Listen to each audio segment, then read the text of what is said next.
simple upgrade for B9 SQ5 that's used as a daily kid hauler. I'd recommend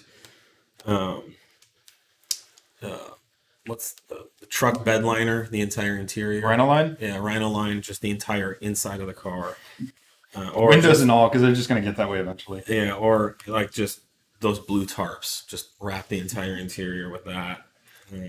But no, definitely a stage 1 tune is a no-brainer. That's a huge bang for buck. That will make the car more fun to drive and safer because you can accelerate away from danger. And that's what kids need. Yep.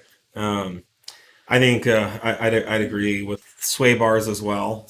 That just transforms the car as far as responsiveness and handling and just how the car feels to drive. We have a lot of good mods and upgrades for that car. If your main concern is getting kids around, those kind of things, probably some of the better ones that we do. Yep. And if you want to go, the intercooler will add more power. Then there's a bunch of other power adders, intake, intercooler, all that good stuff. Yeah. The kids probably would be happy with like an iPad playing Baby Shark on repeat over and over.